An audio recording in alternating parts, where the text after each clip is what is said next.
अमरावती के एनटीआर भवन में आयोजित प्रेस मीट में विधायक कालवा श्रीनिवासुलु ने वाईएसआर कांग्रेस पार्टी पर गंभीर आरोप लगाया। उन्होंने कहा कि राज्य में हो रही दुर्घटनाओं को लेकर वाईएस और कांग्रेस पार्टी जानबूझकर जहर फैलाने वाली विष प्रचार कर रही है।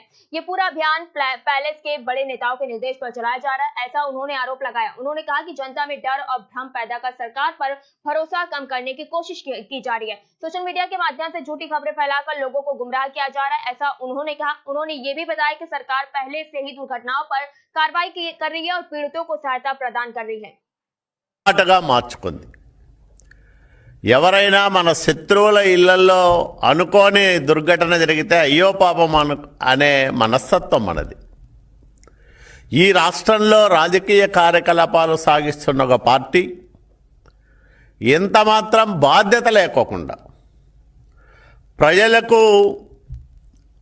వనగూడిన నష్టాలను కానీ కష్టాల్లో ఉన్నప్పుడు వారి పట్ల చూపించాల్సిన సానుభూతి కానీ వైసీపీ నుంచి వ్యక్తం కావడం లేదు। కాకపోగా అలాంటి దురదృష్టకర సంఘటనలపైన దుష్ప్రచారం విచ్చలవిడిగా సాగిస్తూ ఉంది, దాన్నే అలవాటుగా మార్చుకుంది। నిన్నటికి నిన్న రాయవరం సమీపంలో జరిగిన బస్సు ప్రమాదంలో 14 మంది దుర్మరణం పాలైతే దానిపైన కూడా వైసీపీ విషప్రచారం సాగిస్తూ ఉంది।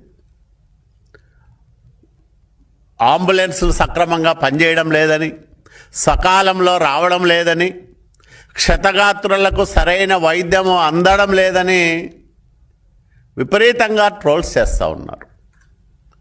సోషల్ మీడియాలోనూ వాళ్ళ సొంత మీడియాలోనూ ప్రచారం చేస్తూ ఉన్నారు। వాస్తవంగా ఆ వివరాలు మనం చూస్తే కాల్ డేటా ఆధారంగా ఈ వాస్తవాలను మనం విశ్లేషిస్తే సంఘటనకు సంబంధించి తొలి కాలు తెల్లవారుజామున 5:59 వచ్చింది, రెండో కాలు 6:01 వచ్చింది, తదుపరి కాల్స్ 6:06 తర్వాత మరో ఫోన్ కాల్ రావడం జరిగింది। అంబులెన్స్ స్పందన సమయం అత్యంత వేగంగా అంబులెన్స్లు ప్రమాద స్థలానికి చేరుకున్నాయి। మొదటి అంబులెన్సు సమాచారం అందిన 10 నిమిషాల్లోనే ప్రమాద స్థలానికి చేరుకుంది।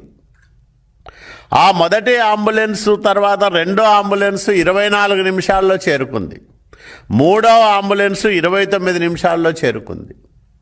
తొలి అంబులెన్స్లో 10 మందికి చికిత్స అందిస్తే, రెండో అంబులెన్స్లో 6గురికి చికిత్స అందిస్తే, మూడో అంబులెన్స్లో 8 మందికి చికిత్స అందించడం జరిగింది। 24 మంది క్షతగాత్రులకు వైద్యం అందించి మార్కాపురం జిల్లా ఆసుపత్రికి తరలించిన విషయాన్ని మరుగున పరుస్తూ అంబులెన్స్లపైన దుష్ప్రచారం సాగిస్తుంది వైసీపీ। ఇది మీకు తగునా అని నేను అడుగుతా ఉన్నా। వాస్తవాలకు భిన్నంగా సత్య దూరమైన ఆరోపణలు చేయడం ద్వారా మీకు వచ్చే లబ్ధి ఏంటో మాకైతే అర్థం కావడం లేదు। సకాలంలో అంబులెన్సులు స్పందించి